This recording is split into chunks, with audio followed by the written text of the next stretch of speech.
Welcome everyone that's joining us today. My name is Hello. José Martinez, and I do education at the Mexic-Arte Museum here in Austin, Texas. And joining me today is our curator of exhibitions, Dr. George Vargas. You want to introduce yourself? Good afternoon, ladies and gentlemen. Dr. George Vargas, curator for the Mexic-Arte Museum. It's my pleasure to be here with you and Jose. Bienvenidos, welcome. Shalom. So today, what I do at the Mexic-Arte Museum is education and basically education outreach. Specifically this program called Screen It, in which we hire contracted art educators to go out to schools in underserved areas and teach students how to screen print. But as most of you know, we can't be in schools right now. And we also can't be in our job site at the museum giving tours. But the tour we were working on was a retrospective on South Texan artist Bruno Andrade. And it was in the process of being mounted, and we were about to open it when Corona struck. So as soon as things get back to normal, we still plan on opening it, and this will be our exhibit. So in the meantime, instead of teaching screen printing, we decided to do a digital online lesson, which we're about to present today, which will serve as a kind of virtual tour to the exhibit that we plan on opening, showcasing some of the works that we will be having in person at the museum. And so we're going to share that with you right now. One second. We're also going to ask for questions and comments, so please don't hesitate if you have a question or a comment that you'd like to make at the end of the presentation. Thank you. All right. So our lesson this is a lesson again that I created with my education partner, Paulina dos Santos. And this was a lesson that we're distributing to the classroom art teachers at every campus that we used to teach screen printing at with the Screen It program, to kind of serve as a unit on Bruno Andrade. And it comes with 3 lessons at the end. We're not going to cover those 3 lessons. We're simply going to talk about Bruno Andrade and his work today. And basically, if you guys are interested in the activities, the creative exercises that you can do from home, they will still be available, and we will have a link to them on our social media. And you can access them at any time and come back and look at this site at any time. So Bruno Andrade, we're calling this unit the spirituality of nature. And I'm going to read through real quick on who is Bruno Andrade. Dr. Vargas will chime in at the end on this. So who is Bruno Andrade? Andrade was a widely recognized and distinguished American artist. While firmly grounded in his Chicanx heritage, Andrade's art is most recognized by its profound sense of place. Inspired by nature, he painted from memory of his nature studies and from his own interior vision. He was a self-prescribed abstract colorist, a sophisticated painter who studied art history as much as the nature around him. He was also a teacher to other artists. During his time at Texas A&M Corpus Christi, he was a dedicated, thoughtful, and supportive teacher, working with students to achieve their full potential in the arts. Many of his students received full scholarships to receive their Masters of Fine Arts degrees at major institutions under his guidance. He owned a gallery in New York City and sold his art to many galleries and collectors, and has had many solo and group exhibits across the United States. Bruno was proud to be Mexican American, influenced both by his contemporaries in the Chicano Movement and the American modern art movement. Although he was driven by a sense of entrepreneurship with his art, he did not like the fast-paced urban life of New York City, where he had a successful art gallery. He always longed for the nature he left behind in South Texas. Through his 30 years of teaching in Corpus Christi, he was able to do his 3 favorite things: paint, teach, and golf.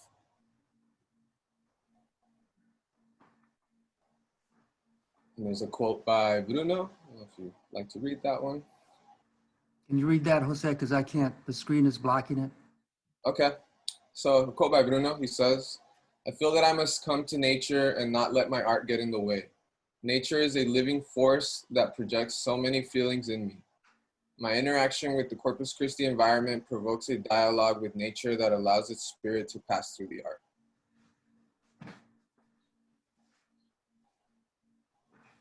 So, touching a little bit more for those who might not know what the Chicano movement is, here we have a sketch named The Aztec Eagle by Bruno Andrade, piece, more than a sketch. And the Chicano movement is the Mexican-American artistic and literary renaissance that occurred during the 1960s and 70s in the United States. El movimiento, or the movement, was driven by social and political unrest within the working class, mostly immigrant Mexican-American communities demanding human rights through organizing and education, mostly through art and protest. And so here we have this piece. I don't know if you want to talk about this one a little bit, Doctor. Yes, please, thank you. This particular piece is called Aztec Eagle, and it was produced when Bruno Andrade was attending the graduate art school at the University of Michigan in Ann Arbor. At that same time, I also was attending the art school, so we met, we became very, very close friends, and he gifted this particular piece to me. It's an ink drawing, and it in the front of the eagle is a Zapotec funerary urn, and behind the funerary urn, an eagle arises, and this symbolizes the bridge between the present and the past. The eagle also speaks to the founding of the capital of the Aztec Empire, Tenochtitlan, which today is Mexico City. The eagle also represents the United Farm Worker logo, in which many Latinos, many Mexican Americans were supporting through the efforts of the United Farm Workers. There were various boycotts of different farm products at that particular time. All right. See? Yeah. So here we have a piece by Bruno. It's called All I Need. And we wanted to really maximize the view of this. I mean, honestly, we can't see it. His pieces at our museum are pretty large, so it's hard to do them justice on a website. So I took every chance I could to display his work as big as possible. So you could see the tiny details in his work. And now we're gonna talk a little bit about what influenced his creative decisions for composition, for patterns, for strokes, for color, everything. He called himself an abstract colorist. And that particular work that we just saw, All I Need, is a very typical type of approach that he used. Number one, to look at nature. And of course, we're not looking at a realistic representation of nature. This is an abstraction of nature. And we also have, of course, this use of brilliant colors. Because of the bright sun in Corpus Christi, South Texas, you have these marvelous colors that are always present in his particular work. And as Jose said, there's a lot of patterns that he develops here and here, for example. And that's reflective of his particular training that he acquired at the University of Michigan. And we'll talk more about that in a few seconds. So we're going to talk about his influences and basically what all the artists and professors he had that inspired his work. So one of the first ones that we talk about is Josef Albers. Would you like to talk about his influence on Bruno's work, Dr. Vargas? Yes, Josef Albers is a well-known color theorist. He was also a very popular Bauhaus artist. The Bauhaus movement took place in Germany, and it was very geometric and very plain and simple. The other part of this is that Albers was influenced by Gestalt philosophy, or theory, if you will. And at that particular time at the University of Michigan, there was a marvelous little exhibition of Josef Albers' color studies that highly inspired Bruno Andrade at this particular time.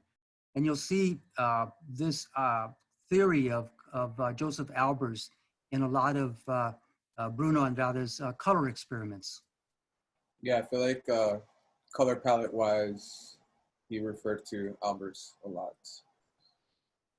So, second influence that we considered significant was Gerald Komorowsky. Can you speak about him?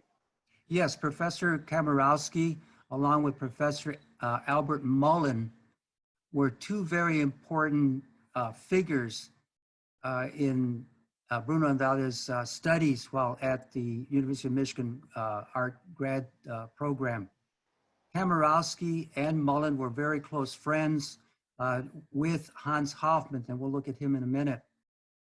Both Komorowsky and Mullen practice abstract expressionism, a movement that many of you are familiar with important historical figures like Jackson Pollock and his splatter or drip paintings, so to speak. I also had Komorowsky and Mullen as teachers, and we were asked to practice abstract expressionism. Yeah, I feel like his influence from Komorowsky maybe is more based on like the organic shapes and forms that he adopted from Yes, nature. definitely. And then lastly, we're going to talk about Hans Hoffman's influence. Yes. As I mentioned, Hans Hoffman was a very important abstract artist, and he anticipated this new movement to come, abstract expressionism of the 50s and 60s, which dominated the art world at that particular time. And we had in New York, the so-called New York School of Abstract Expressionism. So if you wanted to really succeed, you moved to New York and took up your paintbrush and practiced abstract expressionism.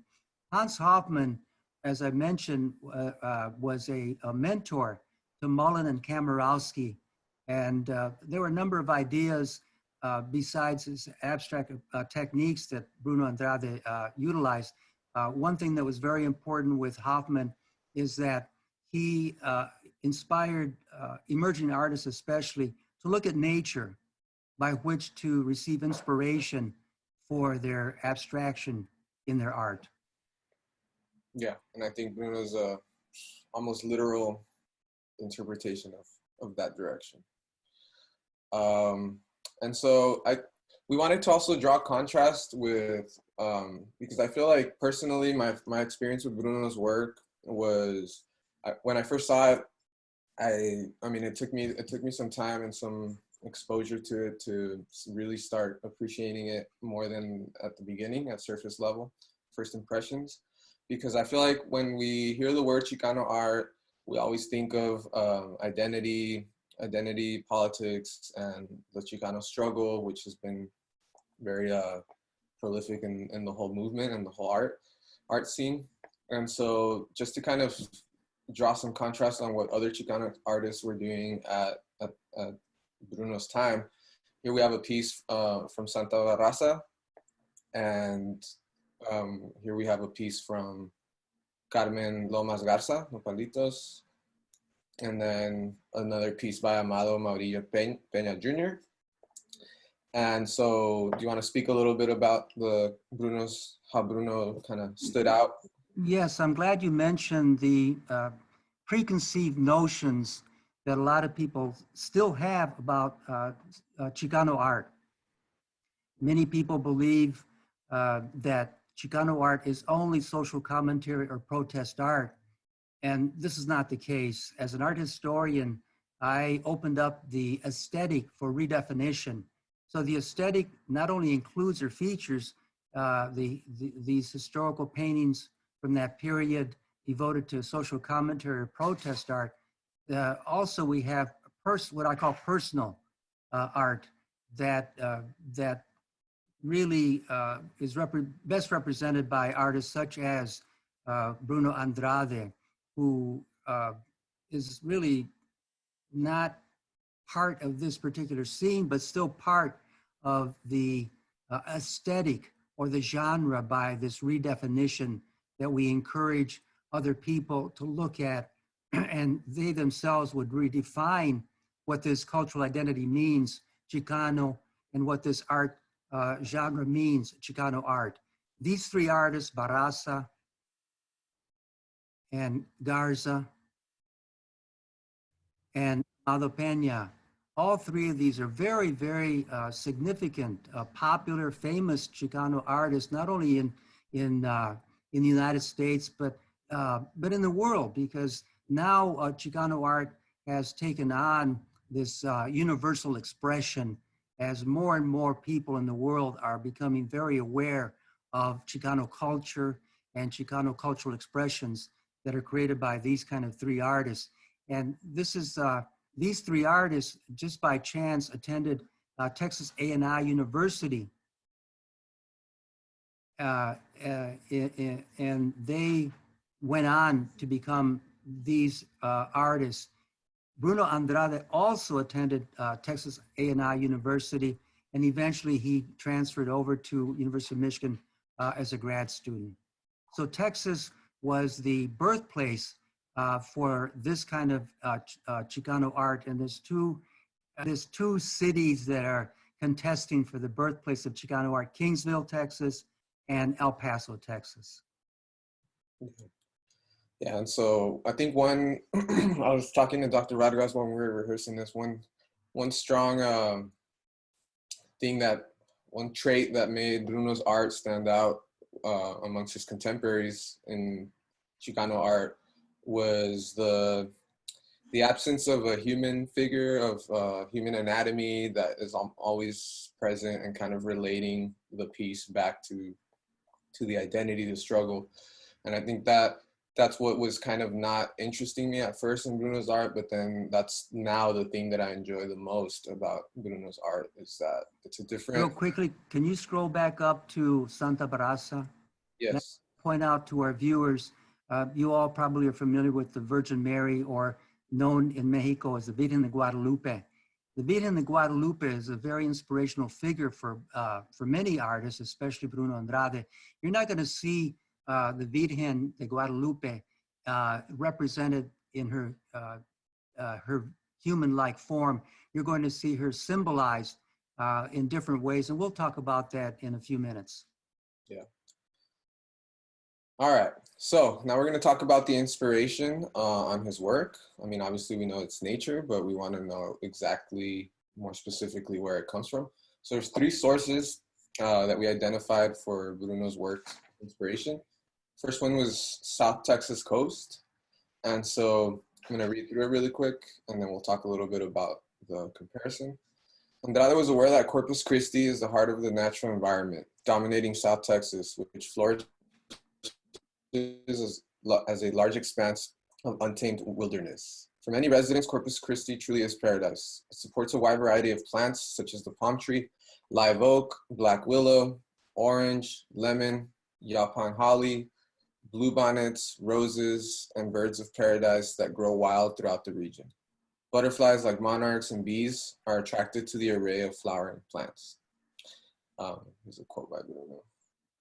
I discovered the coastal light of Corpus Christi. The light creates colors that excite my emotions. This landscape places me in a realm of tranquil beauty. My mind is poetically and spiritually opened. So from nature, he receives two things: the inspiration to paint, as well as a sense of spirituality, because he has this relationship with nature. Nature gives him truth, beauty, and, as I said, the influence to paint. These kind of paintings are very much resemble or echo some of the approaches by modern artists such as Cézanne, Matisse, and even Picasso with his cubistic type of approaches. We could probably see some of Gauguin as well in the landscapes and still lifes of Bruno Andrade, in the way he abstracts the work, and then, of course, uses this fantastic palette of colors by which to paint what he's feeling, what he's thinking, and what he's seeing. sure, we really don't see red trees, trees with red bark in Corpus Christi. So these are visions from his imagination. Corpus Christi, South Texas, is a very diverse biosphere with over 2,300 types of animals and over 500 species of birds. So it's a great natural landscape that's full of beautiful forms that would inspire an artist like Bruno Andrade. Mm-hmm. Second source of inspiration, talk about his flowers. Here we have how he interprets his perspective with this piece, Passion to Stay, by Bruno. I'm gonna read a little bit about that. Andrade's still lifes appear to be simple pictures of flowers in a vase, but he is using color theory to evoke a contemplative mood or feeling. Flowers especially symbolize the eternal regenerative power of nature. His paintings reflect the psychology and spirituality of the artist, happy and content with his creative life in the coast of South Texas. Different flowers have different meanings, and Bruno's favorite, the rose, he usually portrayed in pink or red tones. He painted a painting with a black rose when his mother passed away. So yes, as I mentioned, the Virgen de Guadalupe, his use of the rose, the red, the pink rose, and even the black rose signify his attachment to the Virgen de Guadalupe, because the Virgen de Guadalupe in December, during the period in which the Spaniards invaded and occupied Mexico, the Virgen de Guadalupe appeared to the Mexican peoples, and she created a miracle making or producing or creating roses at the end of December during the winter period. So you're going to see a lot of roses in his work, as well as a symbolic reference to the Virgen de Guadalupe called the mandorla that we'll talk about in a few minutes. Now let's look at the color here.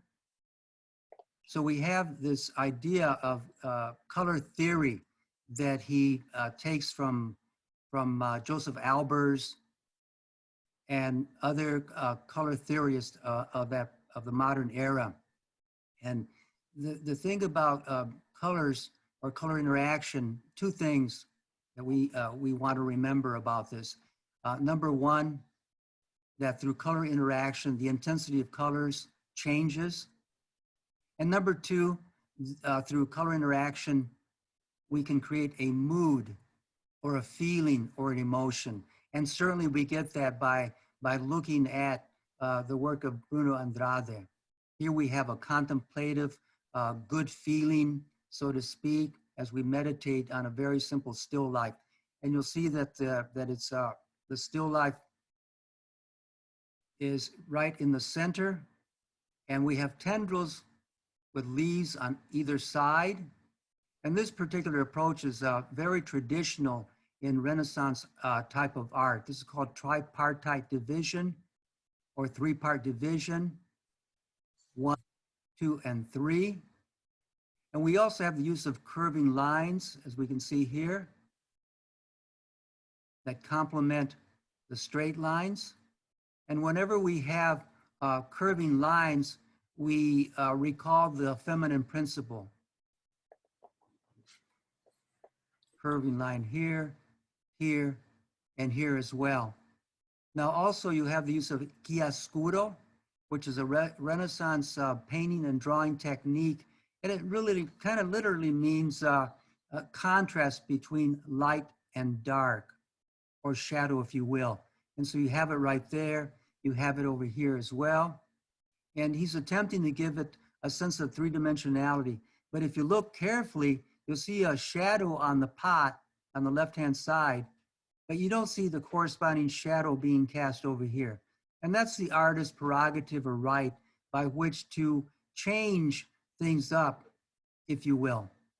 Note also the patterns that he's creating. And this particular approach of patterns is reflective of Gestalt theory. Gestalt theory or philosophy was born in Germany. And it's says a number of things. Number one, we have the simplification of form. That is, things are abstracted to the most simplest form.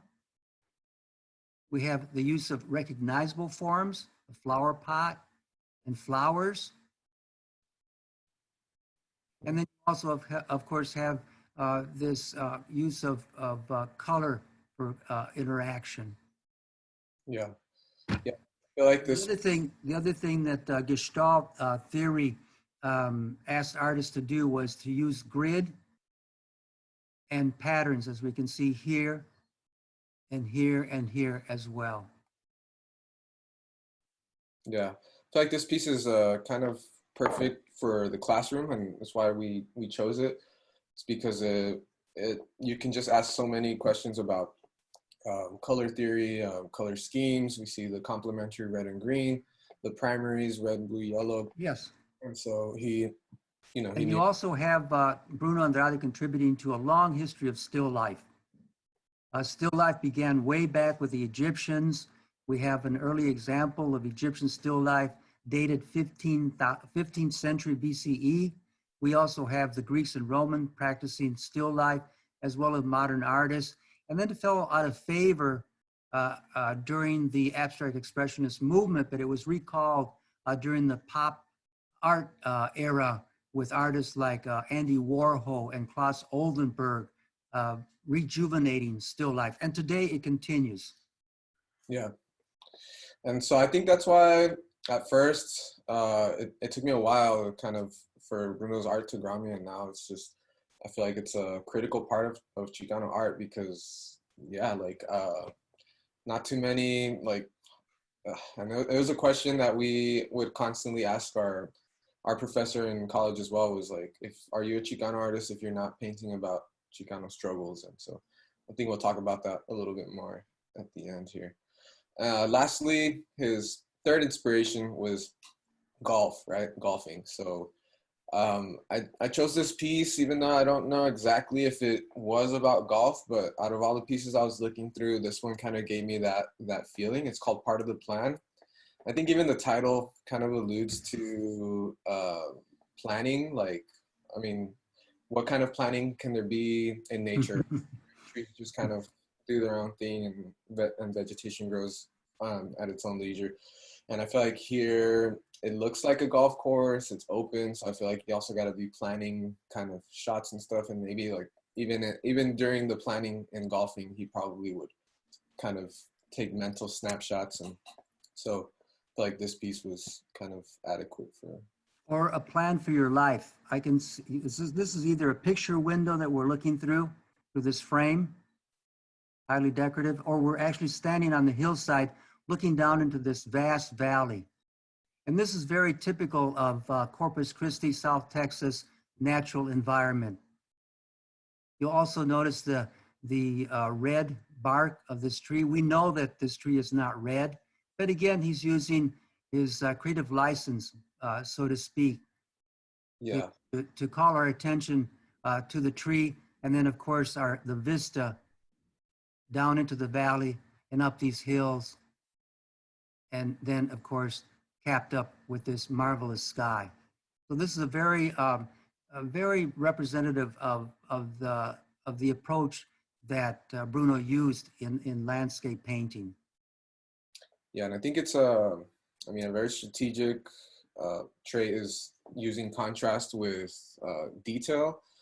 So obviously there's more than one tree, but I feel like he purposefully wanted us to just focus on the uniqueness and beauty of this one tree that is obviously lacking foliage like the other ones. But even then, these that are kind of close to it are way less detailed. And then these further in the background, even less. And then further out, he uses a more of the abstract techniques from like Hoffman and Albers to just kind of not let your eye wander too long on this, but keep coming back to this red tree. And yeah. So yeah, Bruno would often relate similarities between painting and golfing in terms of practice, patience, as we discussed. And so on the lesson, we added some more pieces that you guys can see when you visit the page at your own leisure. We don't have time to talk about all of them today. And so lastly, we're going to talk about this piece, which is called Mother of the Americas. And we're going to talk about the contemporary Chicano art book written by Dr. Vargas himself. And there he has it. And so, yeah, I think that, again, like we were saying in the beginning, it's very interesting to see this perspective of Chicano art because it's not dealing so much with struggle or with identity. It's more so a different perspective of life, right? Which you want to speak a little bit more on how? Yes, yes, that's correct, Jose. And at the beginning, we talked about what is Chicano art. You know, it's the artists that really determine what is Chicano art. And of course, the audience as well, the viewer, helps to shape that definition or redefinition. I could have picked any number of well-known, popular Chicana artists. I chose Bruno, not because he was my friend, but because I wanted a different type of image to reflect this idea of contemporary Chicano art. And here we've got the representation of Virgen de Guadalupe. You can see the roses that emerge. And this is what's called the mandorla, the almond-shaped symbol that represents the mother goddess, in this case, the Virgen de Guadalupe. So the symbol not only represents beauty and truth and the worship of Virgen de Guadalupe, it also symbolizes hope. And as well, it symbolizes this idea of the regeneration of people, and especially the Chicano peoples, and how we're constantly evolving into the 21st century. Yeah, and I think honestly, I feel like this it becomes like the instant favorite. I saw it amongst the staff and everyone. Everyone's just really drawn to this piece. It might be that subconscious relation to the Virgin Mary, right? We're all familiar with it, but yeah, I think this one kind of culminates all the influences, all the techniques, and it's a beautiful piece, which is why we included it on such a large scale on the website. But I think one thing that you mentioned when we were rehearsing was that he would approach you and ask you every now and then, like, if you thought that his art was Chicano art, right? Like he had some doubt. Yeah, yes. He asked me the first day that I met him, we were alone, and he asked me, you know, what I was doing. I was teaching at that time at Texas A&M University of Kingsville as an art historian, specializing in Latino Chicano art. And he asked me, do you think that I am a Chicano artist? And I said, of course you are. If you think you are, then you are. And therefore I validate that or legitimize your particular identity. So he was very tickled by my response. And in a couple social gatherings and parties that we had together, he would ask me in front of his friends that same question. And he knew the answer, but he wanted me, again, to qualify him as that Chicano artist. Other authors have used him in their publications and their exhibits. So there's no question that Bruno Andrade is a Chicano artist. Yeah, I agree, and I think that's a box that we are constantly trying to break. Which I also, when we were rehearsing, you made a great point with this piece. One of his earlier sketches pieces, I felt like, do you think that this piece is incomplete? I feel like maybe he kind of stopped halfway coloring it in, and you had a really good response. I don't know if I think that it's incomplete because it's up to us to complete it. Yeah. Talking about the evolution of the Mexican and Chicano peoples, and it's up to the pueblo, the Chicanos, the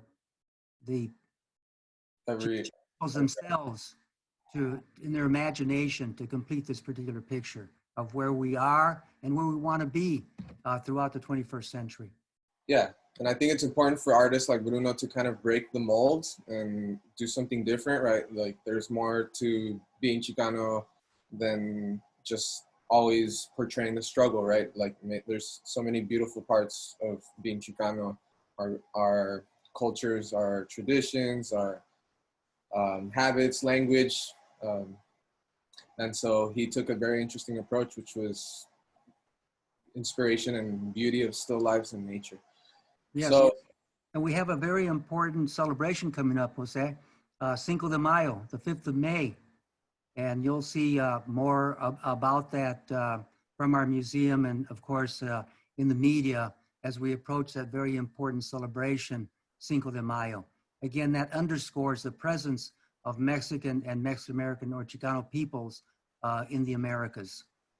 Yeah, and actually to bridge on that, we're going to have another streamable learning like this one for Cinco de Mayo, on Cinco de Mayo.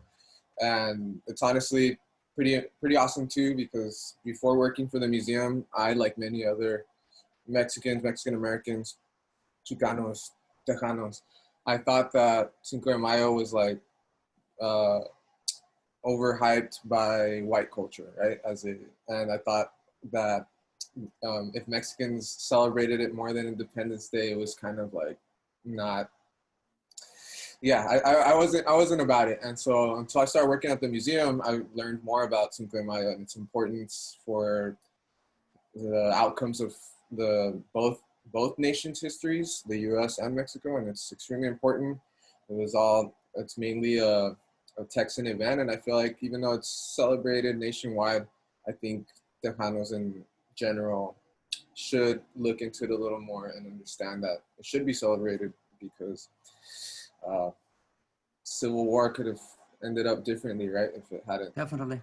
At this time, we're going to ask for questions and comments from our viewers. So if anybody has a question or a comment, will you please chime in? Taking all questions, comments, and while you guys think of any questions or comments that we maybe didn't address, just gonna also point out that we are providing at-home activities for the classroom, so you guys can feel free to use them too. It's open to the public. The whole unit touches on the three forms, the three pillars of Bruno's work, which I think are color, form, and space. So the color one has a more simpler activity. Talking about form, we do something a little bit more advanced. And then in space, we kind of challenge the audience to create their own still life and gather their own plant life and stuff. So if you guys are interested, we just released the color one, and we're working on releasing the form one. See if we have any questions. Any questions or comments? You certainly can make a comment if you'd like about anything that you viewed.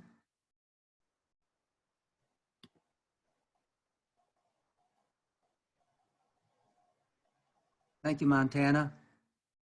So we have a question here. It says, what contemporary artists do you think pull from Bruno's work?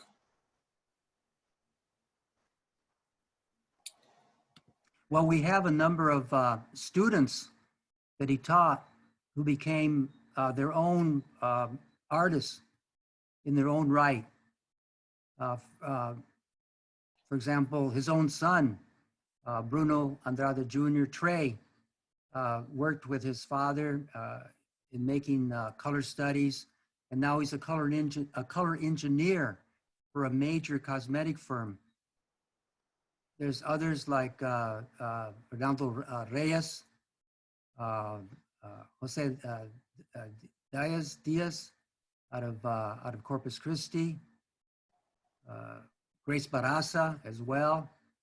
And so we have a handful of very prominent artists that were highly inspired by Bruno, and a good handful of those artists as well are now professors of painting and of art.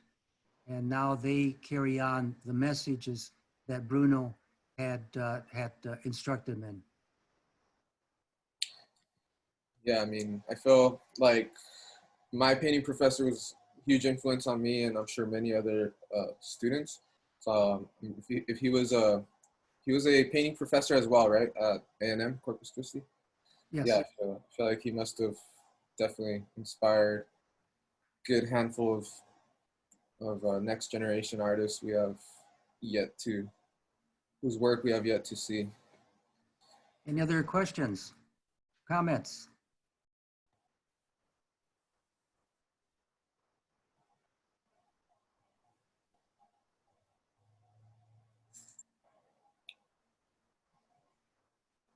That might be it. Okay, very good. All right. Well, like I said, we're gonna have another one on Cinco de Mayo, for about Cinco de Mayo. You guys can look forward to that one. And hopefully, as soon as we can open up the museum here in Austin, Texas, we invite anyone who can come visit us in person to come check out the work. It's really amazing. It's way bigger than computer screen could ever do it lot justice. Just got one more question here. Said, Great, good. did Andrade make class struggle pieces? Not that I'm aware of.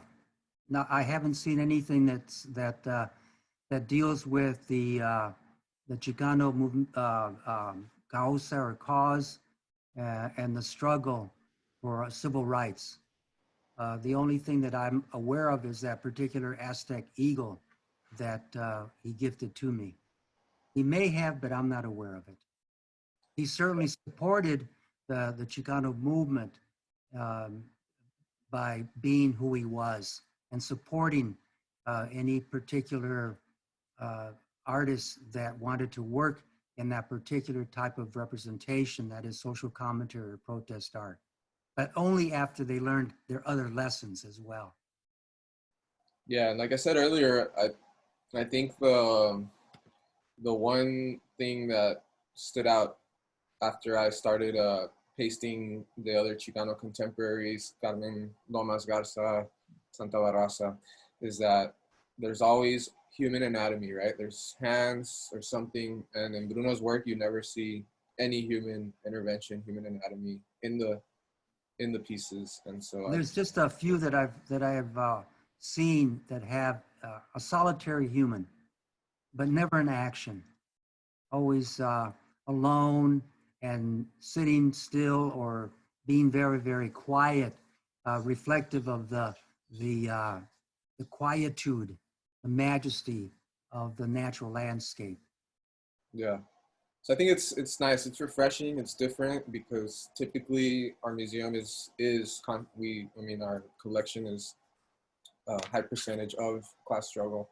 And I think it was refreshing. At first, it took me a while to accept it, but I think now I appreciate it a lot more. It's refreshing to have just a more peaceful, serene perspective on the Chicano identity, which is pretty That's nice. the role of the museum, is Yeah, not only to exhibit art. We also, of course, are charged with educating our audiences, our viewers, as regards what is art, what can art speak to besides social commentary or the class struggle. And of course, don't get me wrong, the struggle still continues. Of course it does. La lucha, the struggle still continues for many Latino peoples in the United States and in Latin America, of course, in these particular turbulent times. definitely. Okay, so if that's the last question, just gonna go ahead and thank everyone for Yes, joining. thank you very much. Again, the lesson's gonna be available on our social media links. We have the Mexic-Arte. It's I'll type it out in the chat. Our Instagram handle, and we'll have the lessons available. And as I said, they'll be updating every month. This month we released the color, which is create a color wheel out of found objects in your home. Super simple. And next month we'll be releasing a form exercise, and then the following month a space exercise. So thank you guys, and Stay tuned. look forward to creating more content for you guys. Goodbye. Ciao.